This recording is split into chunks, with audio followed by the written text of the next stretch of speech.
Welcome to Fantasy Sports Daily with Kyle Elfrink and Ray Flowers, Monday through Friday at 11 a.m. Eastern Standard Time. Don't forget to use the promo code FSD20 for a 20% discount on the products over at fantasyguru.com. We welcome you back into Fantasy Sports Daily right here at fantasyguru.com. Kyle Elfrink and Ray Flowers hanging out with you on a Monday, a short holiday week, which makes everybody a little happier, a little more vibrant, a little more energy on this Monday, knowing that really for most of us, you've got 3 days to give. And then after that, you give all your energy to food. That's kind of the plan for this week. We have a lot of things to get to as usual on a Monday, recapping the busy Sunday that was in the NFL. But I do have to give a public pronouncement, a public pat on the back, a shout out to my friend here, Ray Flowers. For those who were wondering, and everybody, I mean, we all have our own leagues, but really it comes down to what's happening in Kyle and Ray's league. That's what most people care about, Ray. Yesterday, you and I went head-to-head in the SiriusXM Experts League. I knew I was going to get demolished, and let's just say for a fact, I did get demolished. Ray Flowers, you absolutely owned me. You still have a guy to play tonight in that Chiefs-Eagles game. You are already up 116-60. And I'm done, Ray. You're going to double me up this week in that league. Well, according to Sleeper, you have a 1% chance of winning still. Yep. So I don't know how. I'm not really sure, how I'm going to lose 60 points tonight with Rice. But maybe there's a giant where to have 0 catches and like 15 fumbles. Right. Okay. I might have a chance to pull off the win. And maybe there was like a 2 or 3 touchdown correction on your side. Yeah, that league is really funny because I started out really badly there, and then things started moving around. And I think I'll probably go to like 6-5. What are you going to be? You're going to be 5-6. 5-6. And Ray, my start was the opposite. And my team is not very good, honestly. It isn't. I lost Kirk Cousins this week. I could say, well, look at everybody I had on bye. I think I had like 6 dudes on bye, but they're not really that good. The 6 guys I had on bye. Ray, I ended up having to roll Jeff Wilson in my starting lineup, and he didn't even. Well, this is a 14-team league, so it's a little different than other people. But yeah, that's that. And again, that's. You always want to keep an eye toward the bye weeks, of course, right? But at the same time, when you're putting a team together, you can't, hamper your team by looking so directly at the bye week. So sometimes you end up with a week here or there where it is very tough. I made a big call in this league. You and I were doing this draft live on air back in August. I had the number 2 pick. Number 2, it's a half-point PPR league. And Ray, I made the big call, a ridiculous call. In hindsight, I went Bijan Robinson over McCaffrey at number 2. And I knew it was risky. I knew it. And I hate to say one pick has made me 5-6, but Ray, I bet I would be like 7-4 if I'd gone the other direction, McCaffrey over Robinson with that selection. Yeah, and I'm looking at Robinson's like running back 12 right now. So he's still been okay. But if you look at the point total, there's like 110-point difference. Which, to your point, is 9 points a week, which is, significant. You wouldn't have won this week, Kyle, but I'm sure there would have been other weeks where you would have. I mean, and oftentimes I find myself like I made the decision in the Elite Sports League with the listeners, the followers. I was going to take Dalvin Cook, because at the time we were doing it, we thought Dalvin Cook would be the lead, and then I was going to grab Breece Hall with the next pick. I ended up with Dalvin Cook, didn't get Breece Hall with the next pick. How'd that go? So I'm at 500. If I'd gone the other direction, I'd probably be like 8-3 or something crazy here. So yeah, it oftentimes does come down to a pick or two or a move or two on the waiver wire. The line is pretty thin between success and struggles. At this rate, Ray, I probably should have just selected Devin Singletary as the number 2 overall pick. I might be in a better spot down the stretch. Devin Singletary's on my team in this SiriusXM league. So, but yeah, he's tearing it up. 120 yards and a touchdown 2 straight games after Pierce ran for 60 yards twice the whole time. So their offense is really transformed. And Devin Singletary's starting that kick. Maybe it's going to be one of these legendary Harrison type of kick. Now it's not going to be that good at the finals, but he's certainly helped teams the last couple of weeks. Got more on the Texans coming your way, more on everything that went down on Sunday. That's what we do here on a Monday. Let's take a look at some of the headlines that we got coming your way. I know Ray was bothered by a lot of people yesterday morning about what to do with Josh Allen. the number one scorer in fantasy football. We'll get Ray's thoughts on this, but people wanted to bench him against the Jets. I hope they didn't. Really no issues for Josh Allen against the Jets. Trevor Lawrence, he's received a lot of criticism in the past 7 to 10 days. He and Calvin Ridley, another target of criticism. They look good in week 11. Got to talk about Derrick Henry and Austin Ekeler acting their age, it looks like, in the backfield. Tyreek Hill doing the usual, another 30 points. We'll talk backfields. Pittsburgh's backfield, more information there. Minnesota, the Rams, we'll get to all of that. San Francisco 49ers appear to be back. Brock Purdy was perfect, like literally perfect on Sunday. Got some injuries, of course. Cooper Kupp, a couple of guys in Seattle, Geno Smith, Kenneth Walker. Remember, the Seahawks have a quick turnaround. They play on Thanksgiving night. We will get a preview, DFS style, of the giant showdown later this evening between the Eagles and the Chiefs. That should be a fun one. Ryan Clifford will stop in. And we do have some baseball news. Over the weekend, Aaron Nola re-upping with the Philadelphia Phillies. He's one of the big names that was available in free agency. And also, we added another name to the free agent pool, the Milwaukee Brewers, cutting loose Brandon Woodruff. So we'll talk about that situation and who might be interested in the injured right-hander. So loads of things to get to. As always, you see the promo code at the bottom, FSD20, Ray, which means your work is now 20% off right now. I don't know if that is an arrow to your heart or what, but 20% cheaper to get Ray Flowers' thoughts. All that hard work, those 70-plus hour weeks, 20% off. Yeah. But no, we want to get people involved. Again, FSD 20. We've got the all-in package for football. By the way, it's available right now. That's through the Super Bowl. And if people want to, sign up for that, I think it's $100 with the promo code. So FSD 20. That gets you all seasonal football through the Super Bowl. That gets you all DFS as well through the Super Bowl. So all the football, all the rest of the season, $99.99 over fantasyguru.com with the promo code FSD20.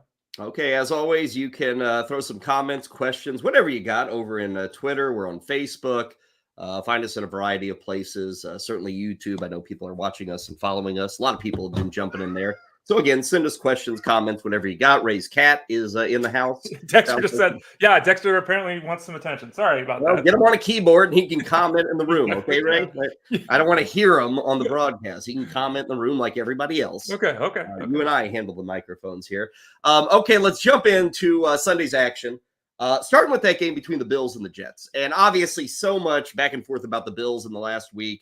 Ken Dorsey was fired and people kind of wondering about the Bills offense and Josh Allen, and can the Bills make the playoffs? Ray, 32-6 against the Jets. Now, I will say the Bills deserve to win this game. I don't know if they were 26 points better than the Jets, but they did dominate. They did win. For at least today, people are backing off. But you told me yesterday morning, leading up to this game, that you were getting a load of questions about benching Josh Allen, which that is, I don't want to say alarming, but that is something that catches your breath because Josh Allen leads the NFL in touchdown passes. Josh Allen leads fantasy football in raw points this year.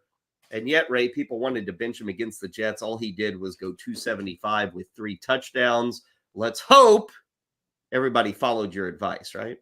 Well, it's shocking to me. You can follow me on Twitter, X, and all the other spots at Ray Flowers. But on Sunday mornings at 10 o'clock Eastern, I'm answering questions for Sirius at Sirius XM Fantasy on Sunday mornings. And I'm not making this up. I started counting because I was shocked. And I eventually tweeted out, what the hell is going on? I had one question about someone that wanted to bench Jalen Hurts. I had 4 questions about people that wanted to bench Patrick Mahomes. And I ended up with 10 questions about people wanting to bench Josh Allen. So 15 bench questions amongst arguably the 3 best players in fantasy football, the 3 best quarterbacks in fantasy football, the 3 guys that were drafted. What the hell is going on? And Jeff Mans talked about this on his Elite Sports Show on Sirius XM Fantasy Sports Radio, which is 3 to 5 p.m. Monday through Friday Eastern Time. There are people that apparently play fantasy after watching ESPN. Or listening to their local radio station talk about the struggles of Josh Allen. It don't matter if Josh Allen is struggling. It doesn't matter if he's turning the football over. Like you said, in fantasy, he's the number 1 player going. So you don't even have to break matchups down. You don't even have to be smart. You just play Josh Allen. Go. Yes. Yeah. That's it. So I was legitimately stunned, and people started arguing with each other. It was amazing. People were arguing with each other yesterday morning about the pros and cons, like let's play Sam Howell instead of him and all this stuff. And it's like, it may or may not have worked out yesterday, right? No matter what decision you made. But if you made the decision to bench Josh Allen, you're 100% wrong. Yeah. It's going to be 100% wrong every week you do it. When he's on the football field, Kyle, he's got to be in your starting lineup. And people need to understand, you can be wrong about things and absolutely win. I mean, a lot of NFL teams make mistakes. They still win the game. That's life. That's human nature. But the decision is what we're talking about, not the result, the decision. And Ray, I get it. The Jets are a really good defense. Like, I wouldn't have expected the Bills to post 32 against the Jets. It's not like I had some, shining light from the heavens above that said, Kyle, the Bills will score 30 against the Jets. Make sure I didn't. But you play your studs. This is like the easiest thing, the easiest lesson in fantasy football. Play your studs. But every year people don't get it. And Ray, there might be, well, look at Stephon Diggs. Mm-hmm. Stephon Diggs didn't do anything yesterday. Who cares? The decision is play him. Mm-hmm. And the Bills have the Jets. Oh no, they're done with the Jets. But I don't care who the defense is. Play. There are studs. Who cares? Play. Like Jamar Chase, Ray. People, the concerns with Jake Browning and losing. It doesn't matter. You have to play him. Now, if we get 4 weeks of Jamar Chase turning in 2 catches a week for 20 yards, okay, maybe we readjust. But studs play, Ray. And whether you're Josh Allen or Stephon Diggs, I can't say the Jets really have any. Okay, here's a good Ray Garrett Wilson. To me, he's not at the level of Diggs. He could be if we ever got him a quarterback and he had like a year of 17 games with a good quarterback. But right now, I have no problem if somebody comes to me with a Garrett Wilson question. Now, again, if you're in a 3 wide receiver league, you're playing him. Is he a wide receiver one? He can't be in this offense. Is his talent there? Yeah, his talent's there. Is he a wide receiver 2? Honestly, people may have better options for their second wide receiver, depending on how their team is coming together. But I would still say, Ray, Garrett Wilson is a top 35 wide receiver every week, even working with whoever it may be, Tim Boyle or Zach Wilson. Or Trevor Siemian. I think that there's a difference. Like you're saying, there's different play your studs. Okay. And people get burned. And it's not, I think there's a difference too, that, when you talk about weather, when you talk about game flow, when you talk about matchups, like a guy like Garrett Wilson is different because the quarterback and his offense are dysfunctional. Josh Allen runs his offense, right? Like it's a different scenario. So you always play him. You always play Stephon Diggs. And I agree with you. I think that what happens a lot of time here is that, number one, if you drafted Josh Allen, you took him first, second, third off the board, right? As a quarterback. Who maybe you grabbed Sam Howell and you wanted to do it like a guy was arguing with me on Twitter yesterday. Maybe you grabbed CJ Stroud. Okay, maybe. If you have Josh Allen, why do you have a second quarterback on your roster? Like, what you're wasting a spot. Okay. There's certain guys again that always play, but I think you're right that overarchingly people make this game much harder than it is. Like the decision whether to go with Sam Howell or Kyler Murray. Okay. Whether we go Jared Goff or Russell Wilson. Okay. But don't make it complicated when it's obvious. Like you said, Diggs has had 2 down weeks. It don't matter. The 2 teams I've got him on, I haven't even looked at Stephon Diggs. He's in the lines every week. It doesn't matter. People have to simplify things instead of always thinking they can be the smartest person in the room. Well, and then you have Gabe Davis, who didn't even get a target. I'm not the person to ask about Gabe Davis. I've been out for 2 years, so I don't know him. The dude's just more trouble than he's worth, Ray. I will say on the Jets side, and Ray mentions Trevor Siemian, we may very well be with Trevor Siemian this weekend.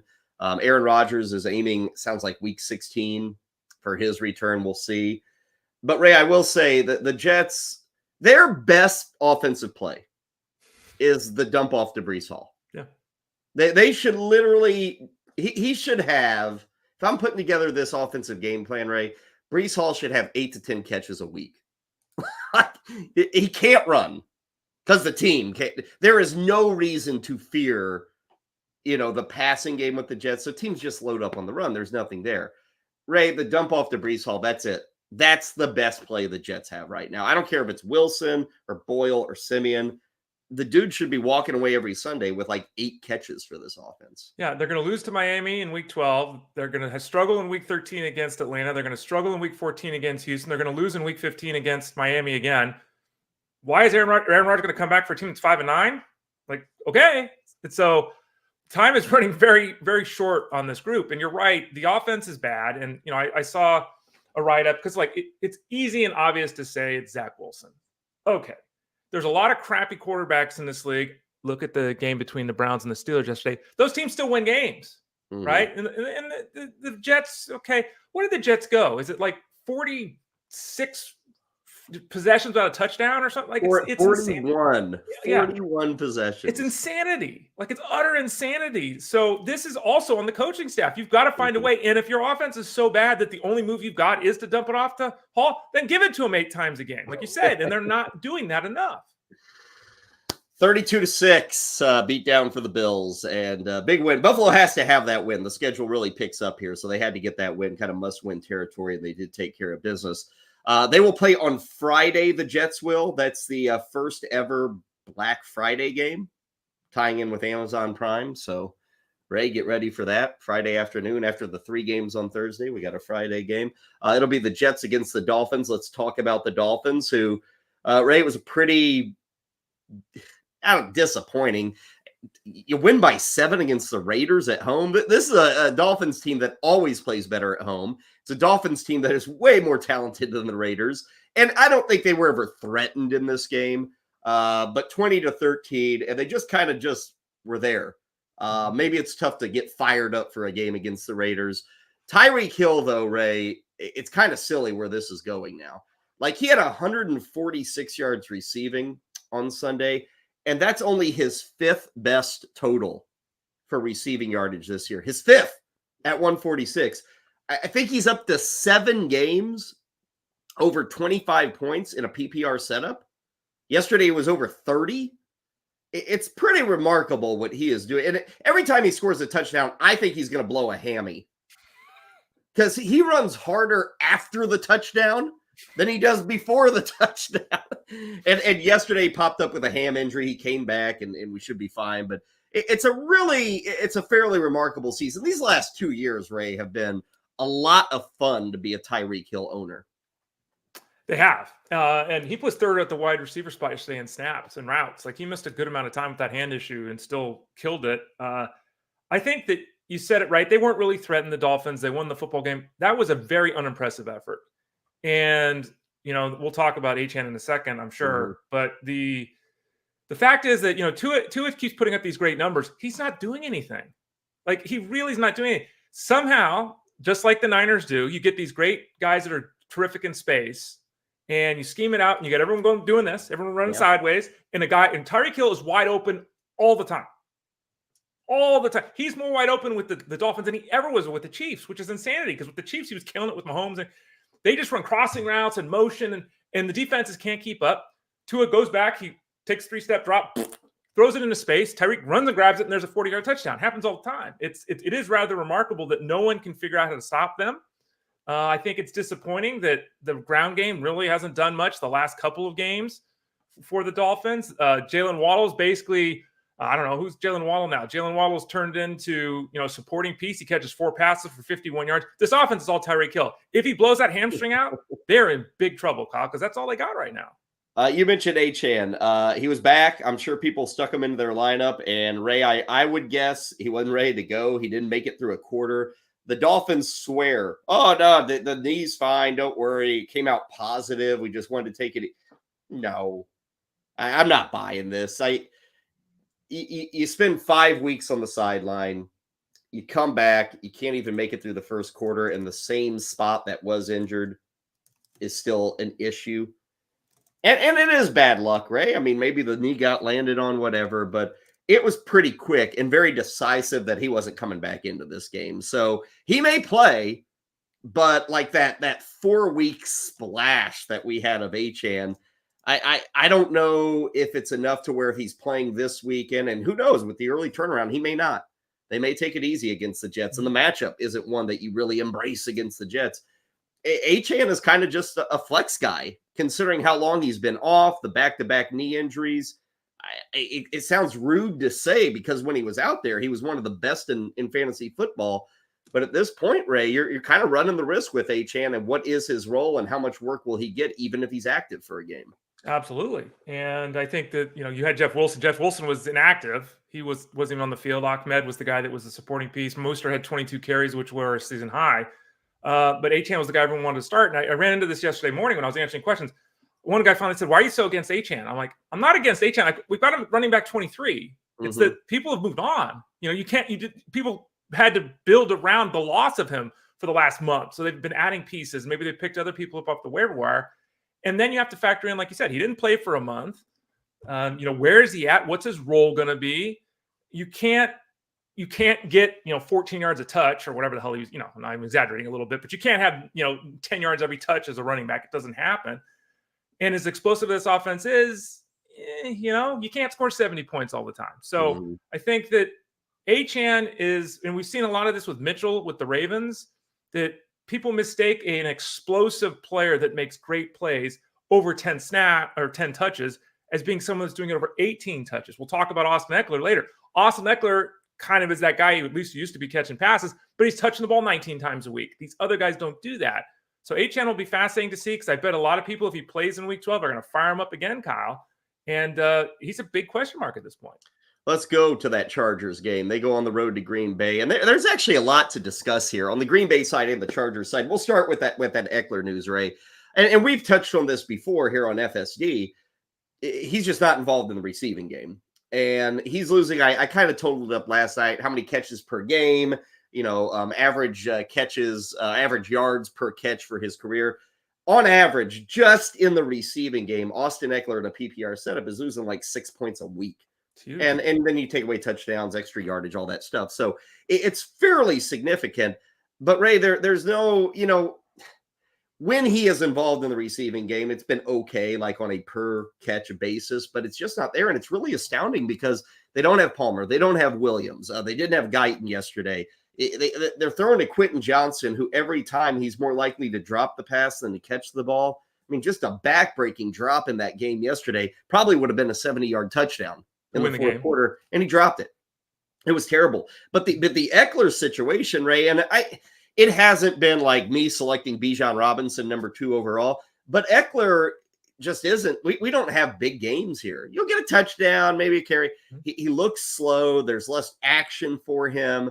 And really his quarterbacks there, like nothing really has changed, but man, it's just a letdown of a season with Ekeler. And it's almost like he's getting old fast with the LA Chargers. Yeah. And that's why he wanted to get paid this offseason. He's not stupid. He seems like a pretty smart guy, right? Yeah.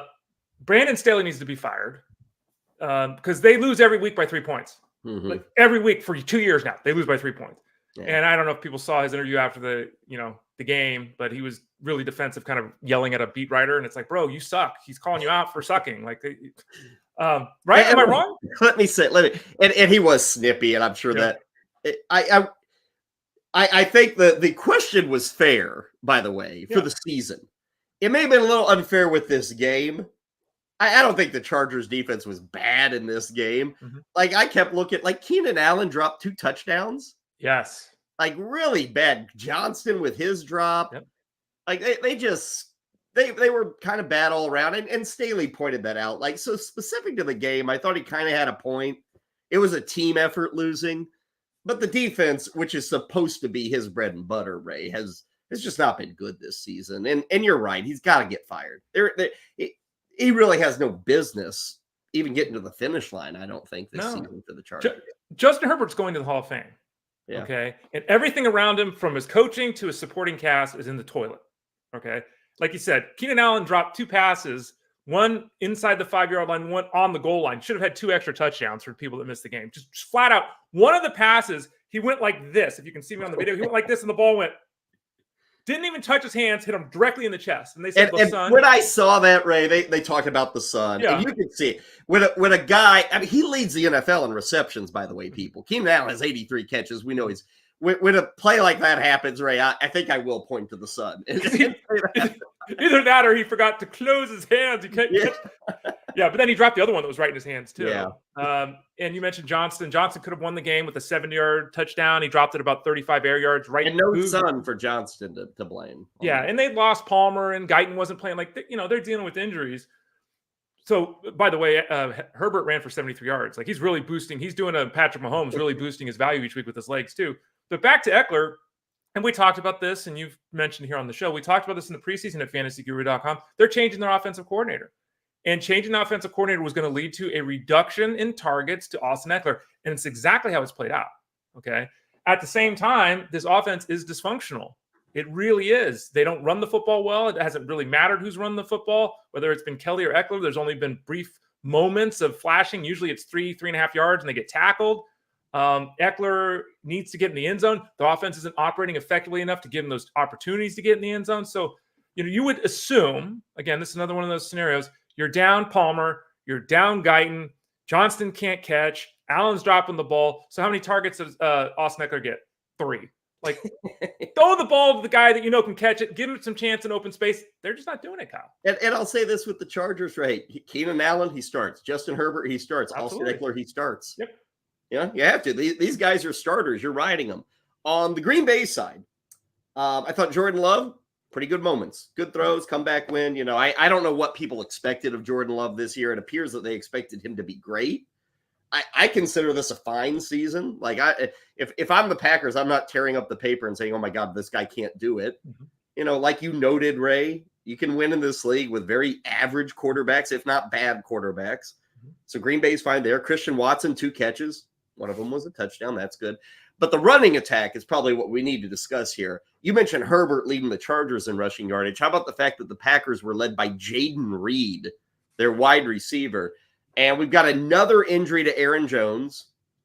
And Ray, we have another moment where A.J. Dillon is given a huge opportunity and nothing.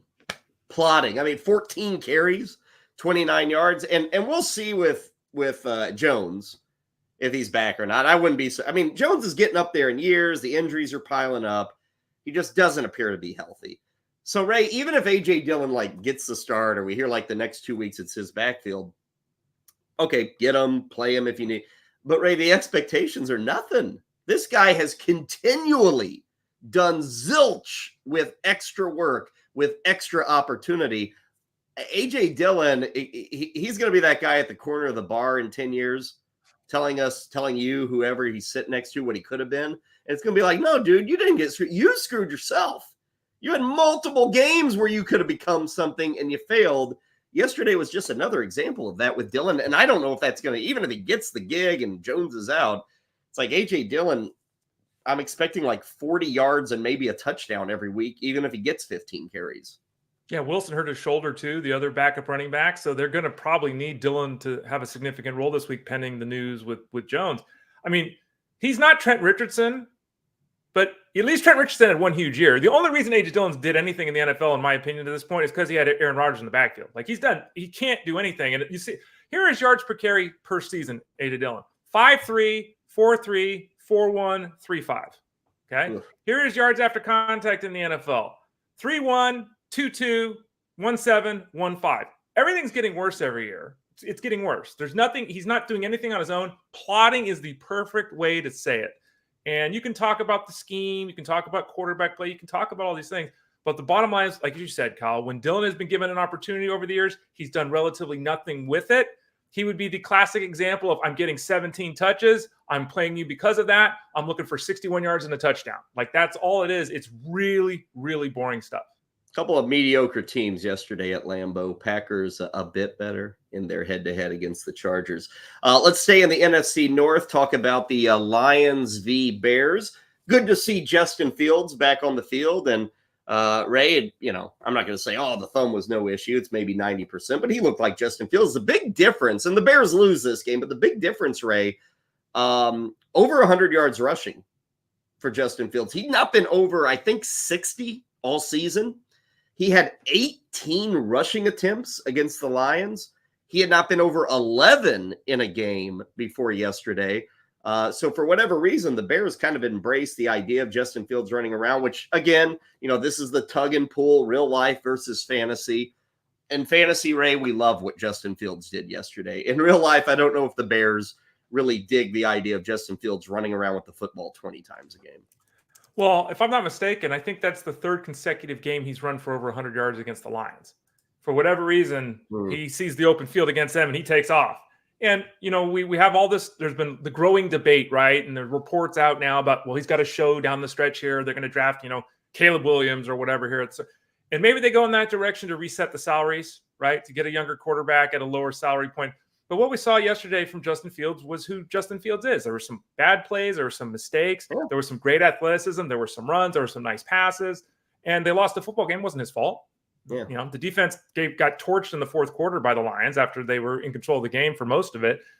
This is the Justin Fields experience. And we talked about this last week. And after seeing the game yesterday, I haven't changed my opinion at all. If I had Justin Fields, I feel confident that I can win football games in this league. And for some reason, the Bears don't feel that way. And here's the thing with Fields, Ray. They brought in the piece, DJ Moore. And I didn't think that would be, particularly positive. Like, Moore would be all pro level with Fields. Look at his numbers. Mm-hmm. He's been really good this year. 7 catches, 96 yards, and a touchdown yesterday. Now, again, some of that was Tyson Bagent. But overall, Ray, I feel the growth is kind of happening. You got him a receiver, and what do you know? He's making use of that receiver. You got Cole Kmet in place. You have a backfield that we got to keep the guys healthy, but it's okay. They're moving in the right direction. Maybe it's not fast enough for people, but I would be very hesitant. I don't care if you get the number 1 pick. I'd be really hesitant to just bail on this Justin Fields thing if you're the Bears. Well, the Bears front office and coaching staff, that's, and I know how this is. Grass is always greener on the other side. Remember when Anthony Richardson was drafted? It's going to set the world on fire. Every time Anthony Richardson got tackled, he got hurt. And maybe it's a one-off. Maybe he'll be fine next year, right? But that's the danger of the Bears run. Let's get someone else, and we'll see how this goes versus we got this guy. We know what he is. Yeah, okay, there's a few things to work on, but okay. And we say it every week. Everyone's talking about it every week. There are a lot of bad quarterbacks starting in football games in this point. There's a lot of quarterbacks that aren't up to the level that they should be to be starting quarterbacks in the NFL. It's just how it is. And when you look at Justin Fields and you look at all the skills he possesses, he is absolutely, without question, an upper half quarterback in terms of the skill set. You need to coach that up and figure it out. Ravens figured out how to do it. They've had a lot of success with Lamar Jackson. The Bears need to consider doing the same thing. And I think it would be a mistake to blow it up, but I think they're going to. Yeah, we'll see. We'll see. On the Lions side, Gibbs and Montgomery, more 50-50. They both get a touchdown. They both get 14 touches. So both those guys, if you own either one, you're probably pretty happy. Jared Goff, you're going to have bad games every now and then. He had a bad game yesterday, but he came up late, made the plays late. So everything looks good for Detroit. I will point out, the Lions are great. They're a fun team to watch. They're 9-2. Their defense is still, I don't want to say bad. It's not bad, but they are a below average defense that I don't think many people talk about because it's an exciting story. And Dan Campbell, and you think rough and tumble defense. You see Dan Campbell, you're like, oh yeah, that guy's a defensive guy. Their numbers are not that great defensively. So that will be something that could come up and kind of bite them. It's really helpful to have a guy like Goff and St. Brown. And I look at this Lions team, Ray, it's like a 3-man Hydra or 3-face Hydra. It's like St. Brown, Gibbs, Montgomery. There a guy, Laporta should be in there, but he's kind of faded here. They're a good offense, but man, it's all Amon-Ra St. Brown. Like they got to be getting him the football 10, 11, 12 targets a week. And then this Montgomery Gibbs 1-2 punch has held up pretty good. When you have both of them, it is an issue for any defense to kind of slow down those two. Yeah, it is. Absolutely. And this is a theme that they've had in the past, right? It was with Williams and Swift in the past. Now they've changed pieces, but the same idea. We're going to like to limit Goff to 30 to 33 throws a week, have him have some success. Like you said, St. Brown, all that kind of stuff, and then get these guys in the backfield rolling. And it's a winning formula. They're 8-2 this year. They were one of the best teams in the NFC down the stretch last year as well. So they played good football for about a year now, to be honest. And the question is, how are they going to finish out the season? What's going to look like heading into the playoffs? But from a fantasy perspective, Goff is okay. St. Brown's a must start, and Montgomery and Gibbs, they're must starts at this point too. 57 points in that game between the Bears and the Lions. We compare that to our next game, 23 points between the Browns and the Steelers. Cleveland wins at 13-10. Honestly, Ray, on the Cleveland side, it is what it is. The most notable thing to me is with Dorian Thompson-Robinson, who knows if he's the guy because Joe Flacco was signed to the practice squad. But 15 targets to David Njoku. So if you have Njoku, Ray, maybe they're dialing up that play a lot with DTR. 15 targets. It didn't lead to like any sort of massive George Kittle level game, right. But sign me up for 8 to 12 targets a week, and maybe that's the direction the Cleveland Browns will go if they keep Thompson-Robinson under center. Yeah, he went 7 catches, 56 yards. Should have had an 8th catch. He had a terrible drop too. But if I see a game where Njoku gets 15 targets, my assumption is Ford, Hunt, and Cooper are all hurt. Like, that's crazy to see that he got 15 targets. But we talk about this a lot, and it's cheap and weak analysis, but there is something to it. A young, inexperienced quarterback often throws to the tight end because the read is easier. It's underneath most of the time. The guy, you get a little chip block, you find a little hole in the zone, boom, it's easy to do that versus trying to read a defense, who's over the top, who's coming, which way's the safety going, all these kind of things. 15 targets is too much. The offense won't work if they do that. But to your point, if it's 8 targets a week and it's 5 catches, which is basically who Njoku's been for about 2 months now, no matter who the quarterback has been, if they continue to do that, he will be one of those guys that was picked up off the waiver wire in a lot of leagues that gave people a solidified role at tight end, which is something everyone's looking for. It was surprising to see 15 targets. It's also surprising to see 43 pass attempts by Thompson-Robinson in a 13-10 game. And they still got a dozen carries apiece to Hunt and Ford, but I thought they'd be even more driven by the running attack. On the Pittsburgh side, Ray, every week we talk about the running attack. So what's the latest now? Jaylen Warren had the big moment. Even if you take away that giant touchdown, what was it, 74 yards, I think? 74 yards. You take away that, Ray, he still averaged 7 yards per carry. Najee Harris, I think, was under 3. So that's all like pro Warren. And I know that's where everybody's going. Pro Warren. Warren's the guy. Warren's the guy. As you're probably going to tell us, though, Ray, look at the snaps and the touches. They still favored Najee Harris in this game yesterday. We can all complain about what's happening. Okay. And that's fair. I understand that. Warren is producing, Harris isn't. I get it. But the Steelers have established what they're doing. And if you're ignoring that, that's on you. Okay. And what they're doing is Harris is getting more snaps, as he again did yesterday, to Kyle's point. He's running more routes than Warren, as he again did yesterday. That's how this goes. Okay. Warren is the guy that's popping. They're utilizing him differently. More importantly, they're utilizing him in the passing game, right? They're getting him in space. They're using Harris. They're using these guys differently. Basically, and you look at it this way, 26 snaps in first and second down for Harris, 13 for Warren on first and second down. So they take Harris, they run him into the line twice, they bring Warren in, he catches a 7-yard pass for a first down. That's what they're doing. And this offense, that's how it's going to be. They've established that. They have anemic quarterback play. Kenny Pickett is awful. Okay. And as much, and I'm not saying this, you've known me for a long time, Kyle. I don't usually say things too long. Yeah, thanks. Is he any different than Garrett Wilson? Than Zach Wilson? I think Zach Wilson's, if I had to choose one of the two, I think I'd choose Zach Wilson because Zach Wilson has physical tools. Pickett can't do anything. What does he do? And they know it, and they're so afraid that he threw for 106 yards. He's got like 1 touchdown every 9 games he plays in the NFL. I'm exaggerating.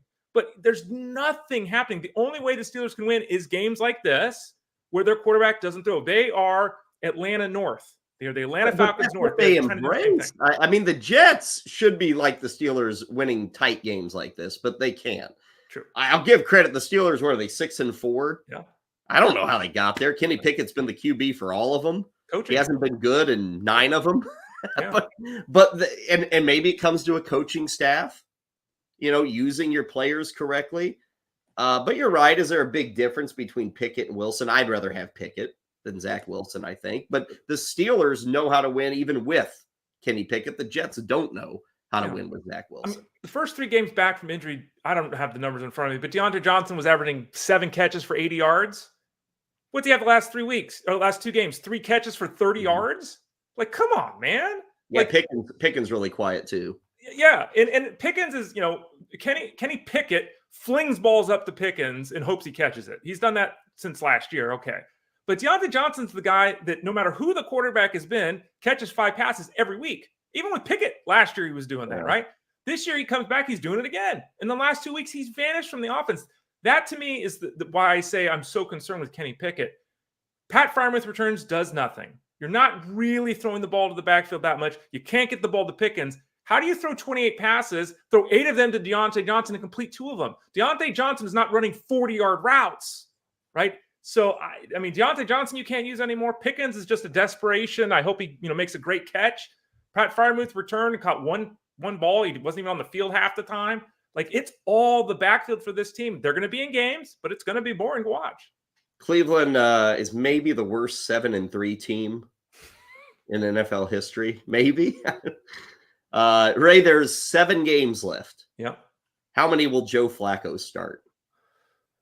I mean, you said it earlier. DTR threw 43 passes, which is way too much. He threw 43 passes. They scored 13 points, and he threw for 165 yards, which is worse than Pickett. I mean, that's so bad. His final drive that eventually led to the winning field goal, that was the best part of his day. He started, they needed to gain yards in the passing game, and he started 4 of 4.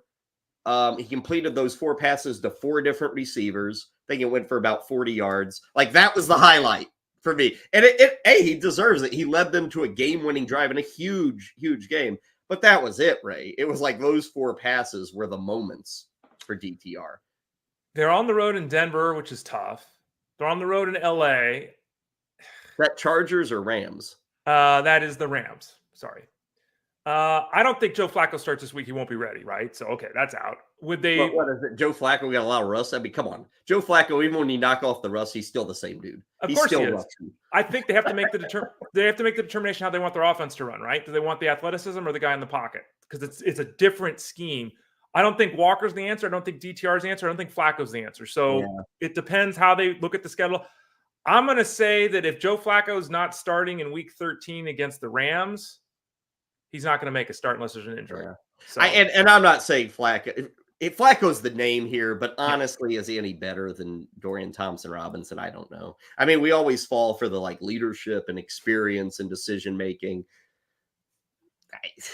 Joe Flacco, I think, has lost a lot, and I don't know if he ever had a lot. Honestly. Come on, Kyle. He was good at one point. He was fine. He was good. He was never great. He was good. Yeah. He had an arm. Remember, that was the thing. He could throw it deep. He could. Is he able to throw it like that anymore? And do the Browns even want him for that? Like, again, they want the quick hits and the run. So, I guess it's good to have a steadier hand. Maybe it's more of, hey, we want a guy in here to teach Dorian Thompson-Robinson. Or to come in the second half if he throws 3 picks in the first half kind of thing. So that's fair, Kyle. Yeah. I apologize. I was supposed to do this before we fired up the live stream and the pod today. I was going to check the Vatican's TikTok account. Oh, I'm sure they've got one, or even YouTube or X, whatever. Surely the Pope's on there. I wanted to see, Ray, if they were proclaiming a miracle in Landover, Maryland yesterday, because Tommy DeVito. Ray, that's a what was it? 31 points with Tommy DeVito. Okay, Ray, Zach Wilson, Dorian Thompson-Robinson, or Tommy DeVito? Who's the guy you'd rather have?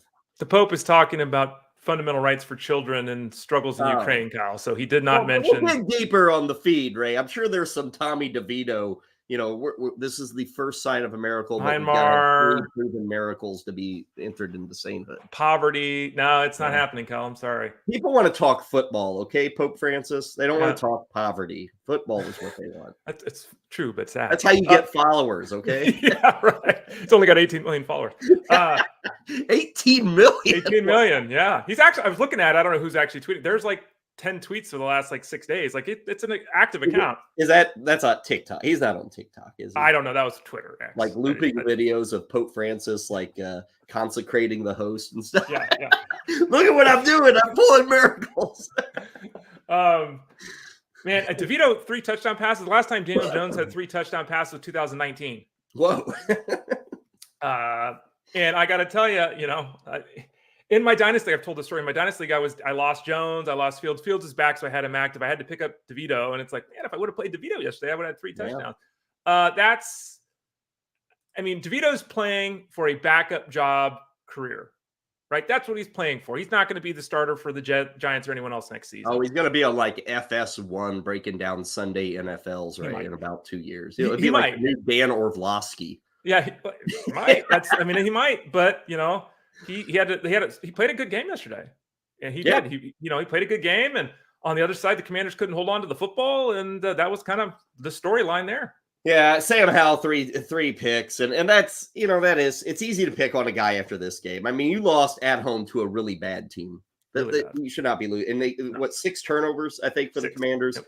And the one that was just beyond frustrating was the third one. Like, they're on that 1st and 15, trying to drive to make it a game. And Sam Howell just blindly throws a football. And first, this is not 4th down, and he just chucks a football up. It was picked off, ran the other way for a touchdown. And it's like, that's the infuriating part here, Ray, is I expect you to make some bad decisions, but you can't do it in that moment. Yeah. And we see Zach Wilson kind of do those things where he's constantly running back and retreat, and instead of throwing the football away, he takes a 20-yard sack. Stupid things like that. The Commanders and the Giants, both these teams, right? Like, you got Saquon Barkley, like, that's a huge win. Mm-hmm. I'm expecting nothing from Saquon Barkley the rest of the season. You get 2 touchdowns, that's gigantic. Crazy thing with Saquon, he's got 5 touchdowns this year. 4 of them are receiving. Ray, he has 1 rushing touchdown, and I think he's up to about 150 plus carries. He's got 1 rushing touchdown. On the other side for the Commanders, nothing really here. It's another week where Brian Robinson is more of like a pass catcher, which is kind of nice for the Robinson owner. You're getting those extra PPR or yardage points. I'm surprised that we are now 11 games in, Ray. 11. And Terry McLaurin has yet to get to 90 yards receiving in any of them. He hasn't been bad this year, but he's been really, really quiet in this offense all season long. In a PPR setup right now, Brian Robinson is running back 4. Wow. Yeah. Right? And he was the guy everyone drafted as the bottom end RB2, and it's like, 4. Yeah. And again, the receiving helps. Gibson was out with the toe injury and all that too. That helps. A couple of nice long plays. The running back position itself was kind of pulled back to the pack too, but he's an every week start. And I get questions about him all the time. Do I start? It's like, it's a running back 1. You got to. The McLaurin stuff, I mean, yesterday, let's just say what it was too. Yesterday was a smash matchup for Howell, and he played like butt. Okay, the offense didn't get it done. They turned it over 6 times, all that. McLaurin produces no matter what offense they're in, no matter who's the OC, no matter who's the quarterback. He goes out and catches 5 balls for 55 yards every week, right? That's just what he does. The problem is there's no ceiling. And for a team, to your point, Kyle, for a team in the Commanders, who their quarterback threw another 45 passes yesterday, he throws 40 passes every single week. And McLaurin's 5 for 55. Like, I don't get it. They lost Curtis Samuel in the fight earlier. Right. So what did that do to McLaurin? 7 targets. Like, I don't know why they don't utilize him more. I know defense is key on him. I get it. But it's also disappointing that he's not more heavily involved in an offense that throws the ball legitimately 40 times every week. And they want to do that every week. Like, that's their game plan. Let's throw it 40 times, but they don't make use of guys. It's like 40 empty calories. That's what we got from that Washington offense. They come up short 31-19. They lose both games this season to the Giants. Both. That shouldn't happen if you're the Commanders. And I think Ron Rivera is probably looking for a job or just going into broadcasting after this season. Let's go to Carolina. We just mentioned Saquon Barkley, like 150 carries, 1 touchdown. Finally happened on Sunday in Charlotte. Tony Pollard got into the end zone. Been a long wait. He had 2 touchdowns in week 1 and nothing since. You'll take the touchdown, Ray, because it's been so bad. But he is now 7 straight games without even 70 yards rushing, which I bring up 70 yards because in the first 3 games this year, he was over 70 in all of them. And he's just gone quiet. And this is another thing, 33 points for the Cowboys, Ray, and you talk about a sleepwalk effort. And I don't know, Carolina has become the new place, Ray, where you watch a game and you're just like, oh, I'm going to fall asleep. There's just no atmosphere. The team isn't good. It's like watching the Pittsburgh Pirates in September when they're at home, and you're just like, that's the Panthers, Ray. Like, there is nothing going on in that stadium. It was all Cowboy fans yesterday. And again, 33 points. And outside of Pollard's touchdown, I'm kind of struggling to remember any of the other points that the Cowboys scored in this game. Well, there was CeeDee Lamb, catching the ball in the end zone when he deep defender out, but he didn't do much. He lost his streak of 100-yard games and all that. Pollard's touchdown run was really nice. Like, it was a very nice. Good run. Yeah. Very nice run. But to your overarching point, I mean, he basically entered the year with 5 yards of carry. Right now he's at 4. Okay. We're talking about yards after contact. Think of the 3.6, which is astronomical.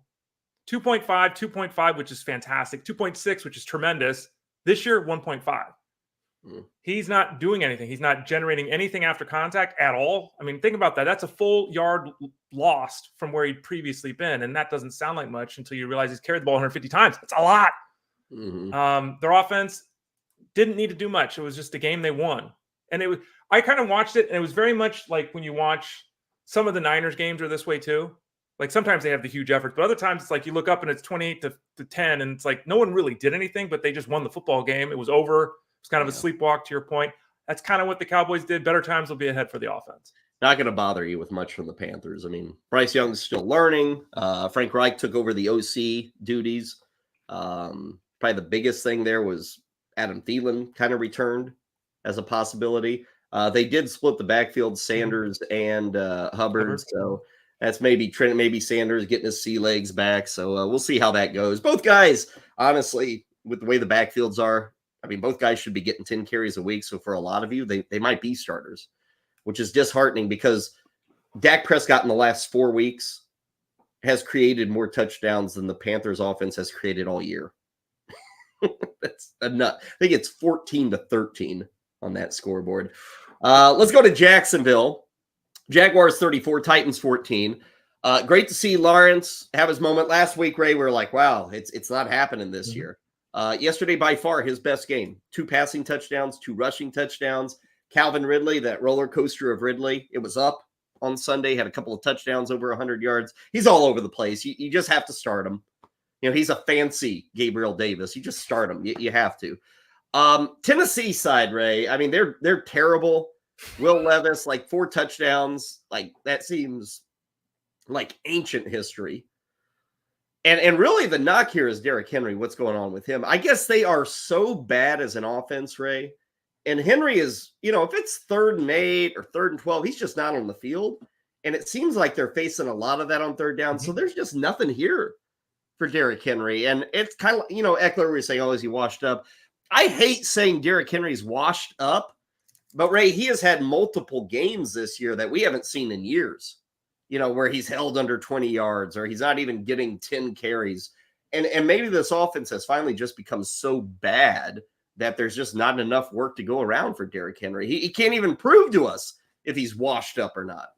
Yeah, and it's kind of devolved into a situation very much like the Steelers, where everyone's kind of now excited about the backup guy, but there's the lead guy.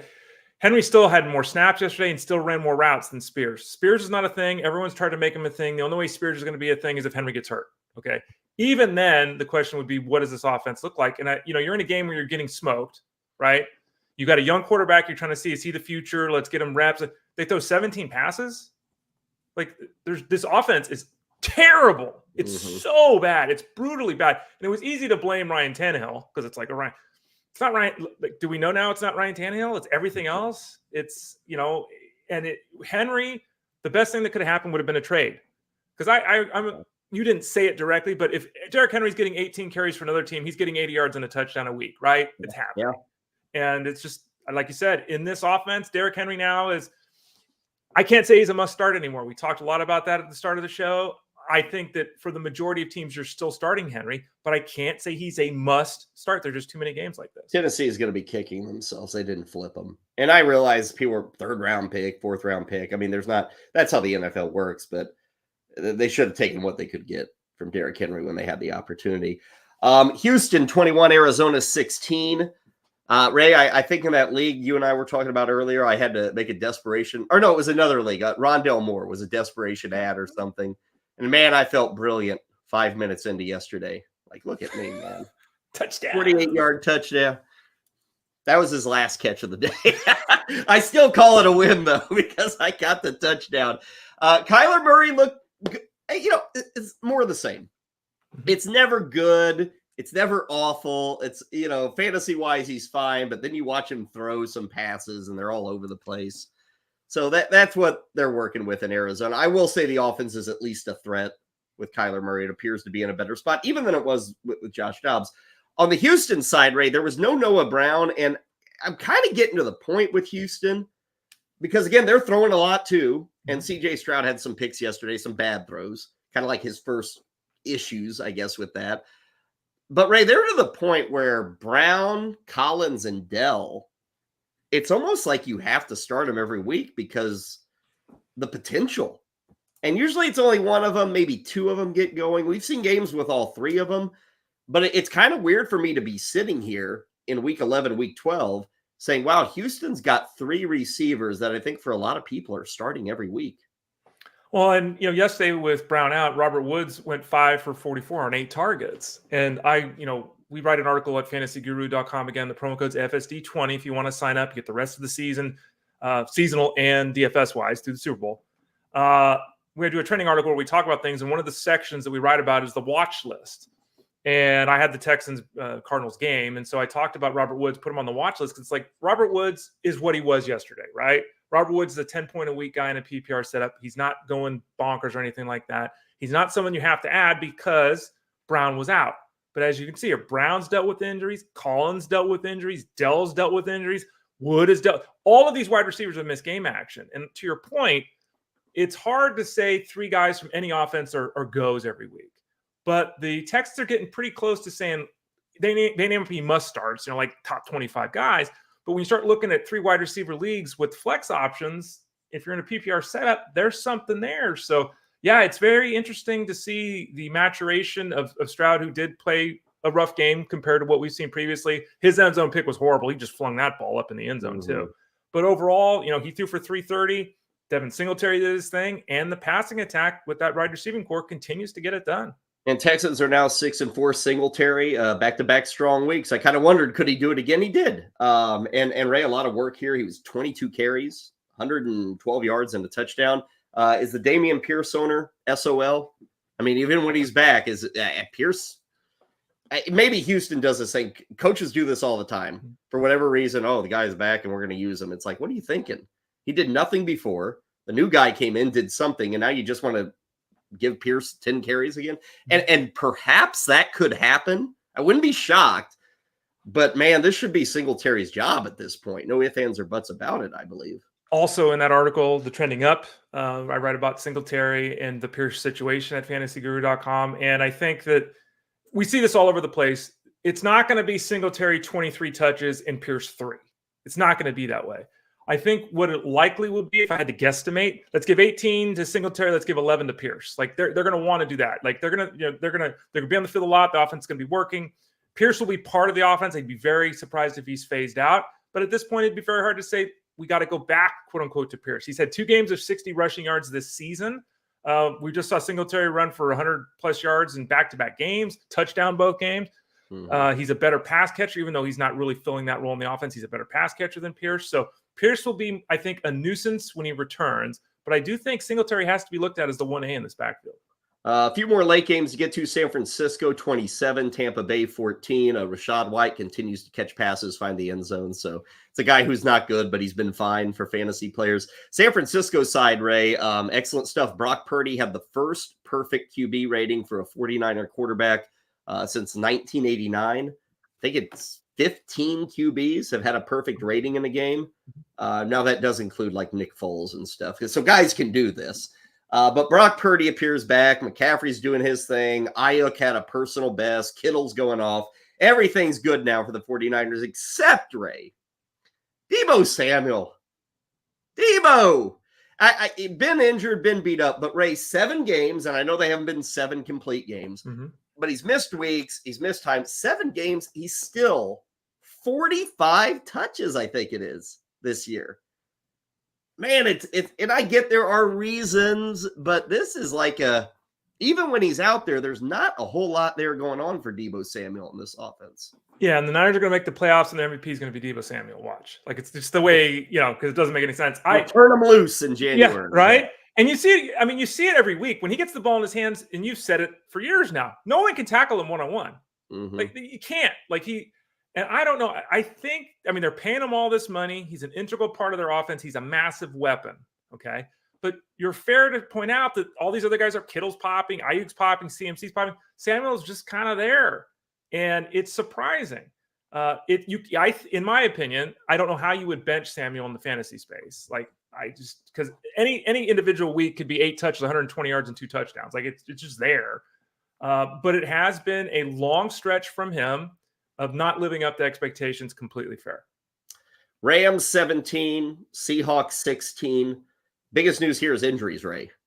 Kenneth Walker, Geno Smith, Cooper Kupp. What's your take on those 3 situations right now? Yeah, they play on a short week this week. They play Thursday against the Niners due to the Seahawks. So Kenneth Walker has an oblique injury. In baseball, you miss 6 weeks with this. In football, sometimes you play the next week. We'll have to wait and see. It's a short week, so even if he plays, you can't expect a full workload. So Charbonnet, obviously, if he's on the waiver wire, which he absolutely shouldn't be, is a pickup even in a difficult matchup with the Niners. Geno Smith. I mean, Drew Lock came in yesterday, threw a pick. It's because Tyler Lockett's 5'3" and 106 pounds. If he was a normal sized wide receiver, he could have defended it. He just physically was outmatched by the cornerback. Lock, skills wise, is capable of doing, I think, some things down the field that Smith isn't. Smith's more of a game manager. I would have to think he played. He re-entered yesterday, right? I have to think he plays. And then Cooper Kupp got stepped on. They worked on him. He tried to get back in the game and he couldn't. And that was really disappointing. So I assume he'll be okay. But where he got stepped on, you have to worry about Achilles. I'm not certain where Cooper Kupp is going to be. And that's disappointing because he was in a spot yesterday where he should have had success. I think Geno probably plays Thursday night. It's a very important game for the Seahawks. And the fact he came back makes you feel a bit better about that. Charbonnet, even if he gets the call, folks, again, it's the 49ers. And Ray and I were looking at the schedule because Charbonnet will be a big ad in leagues where he's available. 2 of the next 3 weeks are San Francisco games. So that's rough. They have a road trip to Dallas that is sandwiched between that. Does anybody have a rougher run than San Francisco at Dallas and then at San Francisco? That's like a brutal 3-game run. And then they come home to take on Philly. So the next 4 games, Ray, are really difficult for the Seahawks and for Charbonnet. So just understand that if you're blowing the budget to get him, schedule's not going to do him any favors. Finally, Ray, the Sunday nighter. I guess we can call it a good game. It was competitive. Will Lutz was a fantasy hero, kicking field goal after field goal. At the end, Denver gets a touchdown, kind of a jump ball to Courtland Sutton. The takeaway here for me, Ray, is Dobbs was fine. Wilson was fine. Javonte Williams, probably a letdown. Hawkinson, fine. The Viking backfield, we got to see both Madison and Chandler, and both guys did pretty well in this game against Denver. Yeah, it's a really interesting scenario that's playing out. Guys get concussions now, and they sit out. Madison didn't, which is surprising because most guys have missed. The majority of players have missed missed a game in return 2 weeks later from a concussion. They didn't make that happen. We kind of learned that late in the week. Chandler was a big pickup with the expectation, hope he'd do something. He had a good effort, and he looked the better of the 2. He was more productive of the 2. But Madison got all the short yardage work.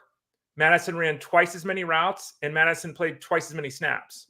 So it's another one of these scenarios that we're seeing play out across the land where the quote-unquote backup is the guy that flashes. He's the guy that pops, and oftentimes is the guy who's more productive. I was surprised, not in the touch distribution last night, but I was surprised to see Madison dominate again, snaps and routes run. I did not expect that. Should note Hawkinson was not the best fantasy tight end on the Vikings. That would be Josh Oliver. 4 catches, 47 yards, and a touchdown. And lo and behold, I think if you were playing the showdown matchup last night, Josh Oliver would have been a part of your perfect DFS lineup. What he run? $2,600 there. Will Lutz, I think, part of that perfect lineup too, if you stuck him in there. Joshua Dobbs, he would have been the direction to go on the captaincy. We bring all that up because as we conclude things, at least on the football portion of today's podcast, it's time to talk about another showdown. This is a biggie. Philadelphia and Kansas City, Monday Night Football. Super Bowl rematch in Kansas City. As far as we know, Miss Swift will not be there. So we'll have to see if that affects her beau, Travis Kelce. We do know this. Ryan Clifford has probably looked at those numbers with Swift in attendance versus without Swift in attendance, and he is with us today in attendance preview the Monday Nighter. This is always more fun, is it not, Ryan, when we have a game like this? Like, there's talent everywhere. We expect scoring. It's a very fun showdown slate tonight between these two, isn't it? Yeah, for sure. Excuse me. I was just taking Travis Kelce out of my player pool for tonight. Oh, yeah. Well, she's in South America on a tour. Unfortunately, I think somebody had like a heat stroke, so they canceled the show. So maybe she'll make the trip back to Kansas City tonight. Maybe I'm jumping to a conclusion that I shouldn't. I don't think she's going to be there. How about the Chiefs, though? Because on the surface, like, we think to ourselves, Ryan, well, that's a high-flying offense. They put up points. I don't know if that's necessarily true. Like, Mahomes has been a little down this year. Kelsey's been a little down this year. Do you kind of side more with the Philadelphia end of things or the Kansas City end of things tonight? Kansas City side of things for me. I actually love the way the Chiefs are playing. They're much more balanced this season. Defense is playing off the chains. I think they're number one in the league, tied with San Francisco in points against per game. You got Andy Reid and his wizardry of coming off bye weeks. I like the Chiefs here. Yeah, that's an interesting point here, Ryan. And how do you factor that in? The fact that both teams are coming off a bye, which is pretty odd. Normally we say, you get some extra time to figure this out and game plan and everything. And as you mentioned, Andy Reid, did you look into Andy Reid specifically with the bye week scenario and also with the Eagles and factor that into your model? Or is that just something we talk about to keep in the back of our minds? It doesn't get factored into my model. Nick Sirianni is also 2-0 coming off of bye weeks with the Eagles. So I guess maybe we won't see any points. It'll be a 0-0 tie. Just more of that, man. Do not give us a 0-0. Yeah. Let's start out at the top. Talk a little bit about the slate tonight. If you looked over at DraftKings, Mahomes is 11,200. Hurts is 11,000. Talk to us about those two quarterbacks. Again, the price point almost identical, and they're going to be active everywhere. Which way would you lean tonight, Ryan? Yeah, like I said, I like the Chiefs. I lean towards Mahomes, but I think a majority of your lineups tonight in showdown contest should feature one of these two as your captain.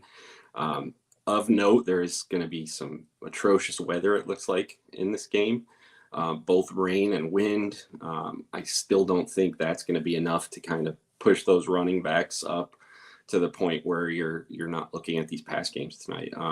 Mahomes and Hurts, two of the three highest quarterbacks in the league as far as rates finishing as the perfect captain. Only Josh Allen's finished with more perfect captain appearances in the last 3 seasons than them. Only Justin Jefferson, outside of those three, has finished with more perfect captain appearances than Mahomes or Hurts. So these are two of the best in the league at finishing in that top position. Your column is up over at Fantasy Guru as we speak, subscribers only. You do a lot of modeling in that column, each and every showdown column that you put together, and you simulate these games. And there's a portion in here where you use your model to simulate 1,000 games. And here are the top 5 optimal captains. I'm not going to run through all 5 of those guys, but I'm surprised that Jalen Hurts is not on that list. Like, did that catch you off guard that Jalen Hurts, who we think of, rushing and passing and great talent, is it so much the defense he's against, or how should people look at Hurts tonight? Because he's going to be popular, but your model doesn't think he has a huge game here. Yeah, what I do is I simulate the game 1,000 times, play by play, and take the optimal showdown lineups as far as the stats play out in those games. And, you'll notice DeAndre Swift is in that list. So I think that Hurts' exclusion from the list directly correlates with Swift's inclusion in the list. So, for whatever reason, I'm, expecting the Eagles to maybe focus on the run a little bit more, whether that's the weather, Dallas Goedert being out of the lineup. There could be any number of reasons for that. But, yeah, I do like Swift a lot tonight. Still, again, don't think you should forget about Hurts. I think he should be one of the top 2 captains in your builds. But I definitely lean Mahomes, and Eagles run game is of interest to me. Yeah, the Eagles run game's got DeAndre Swift at 8,400 over at DraftKings, and Isaiah Pacheco's at 7,200. Pacheco, he's been good. He hasn't had many huge games, and obviously you're looking for that on a showdown slate. But you've mentioned multiple times now the concern you might have with the weather. What's the interest level in playing Pacheco tonight? Again, you prefer Swift, but is Pacheco someone you would consider given the weather particularly? Yeah, I would consider him. I do like the Chiefs pass game still, and I like the pieces where Mahomes not going to have to be forced throw the ball downfield. So you look at those long plays. You got guys like Justin Watson, Marquez Valdez-Scantling. You look at those short kind of dump off passes, and you've got a guy like Jerick McKinnon involved in a lot of those, and I think he's going to be heavily involved tonight. You look at a guy like Travis Kelce, Rashee Rice has been catching balls all over the field. You look at a guy like Sky Moore getting more of the short type of passes. So I think you're going to focus on that. And as far as that plays out for the running backs, I think that leans towards Jerick McKinnon for me. On the Philly side, no Dallas Goedert in this game. We should note he was not placed on IR. So I know some of you season-long players thought he was going to be out for 4 weeks. He may not. He may only miss a game or two. We'll see. But I know a lot of people, because of that injury, Jack Stoll may be of some interest here, Ryan. Maybe even Julio Jones. And the price range on those guys, I think it's $2,600 for Jones, $32 for Stoll. Kind of talk about those two guys. Do you favor one over the other to maybe pick up some of that slack with Goddard out? I honestly think both of those guys are kind of in the punty type of range. I admittedly don't know much about these tight ends for the Eagles. I went and looked at Pro Football Focus grades for these three guys. Jack Stoll and Grant Calcaterra both grade out a lot better as blockers than they do as receivers. And then you've got Alberto in there, who we haven't seen or heard from in years, but he grades out much better as a receiver. So I'm kind of interested to see if he gets some serious playing time tonight with Goddard out as far as that pass-catching tight end role goes. I talked about on the surface, we assume points. You may be watered down our expectations with the weather concerns. Are we topping 50? I kind of look at maybe the way your column leans, and people might be disappointed in the lack of scoring perhaps tonight, huh? Yeah, I do think the weather is going to be a big factor here. I've got it going 23-20 Chiefs, so I've got a slight edge to the under. I don't think we'll get to 50 unless, the weather holds up, which I'm not a meteorologist, so I can't really tell you that. But he does get better with his meteorology as we get closer to kickoff. So we're putting this together at like 12:15. So we still have 7 hours, 6 hours, whatever it is until game time. So be in Discord. We'll have a better read on the weather. We'll know if the field is a mess. We'll start getting reporting from some of the analysts on site, how the field is playing. We'll know how the game is expected to go over 3.5 hours with the weather. So make sure that you're in Discord, because when that information becomes available, when we firm up that forecast a bit more, it can make a difference. So you can go ahead and build your lineup now, but be ready to adjust based off Ryan and the rest of the crew in Discord and what they say. Do check out the column up and available right now. A lot of great info here, various flex options, captain options, punt options, kind of seeing how this game profiles. Of course, the statistical modeling about how our optimal lineups usually built. Absolute resource if you're interested in playing this game tonight between the Eagles and the Chiefs. Ryan, a pleasure, man. Great stuff as always. We'll talk to you soon. Thanks, guys. Ryan Clifford there with us. He is the man we turn to when we have these single game slates. And Ray, we shall see with the weather. And weather, it's a little different in DFS, especially on a showdown where it's the only game in town. We often comment how in season with the weather, people get a little too crazed about it. But when you're playing a one game only and you're choosing guys, then we can start to emphasize that weather a bit more for DFS. Absolutely. And Brian mentioned this in his visit, that oftentimes people freak out with snow, and it's unless it's a blizzard at the time of the game, it really is more about wind. Like rain too, you can play through, but the wind, tends to affect everything. Everything's slick and wet and all that, but the wind is generally something that I pay the most attention to if we're talking wind, rain, and snow. Yeah. So again, thanks to Ryan Clifford. That game is going to be kicking off at 8:15 Eastern. Let me see. I can pull up a forecast here for Kansas City. You're so handy, Kyle. Look at you. Yeah, well, I got a brother who lives in Kansas City, so I keep it handy. Now, granted, this is an iPhone weather forecast. These things are notoriously awful. But, Ray, we are looking, throughout the evening.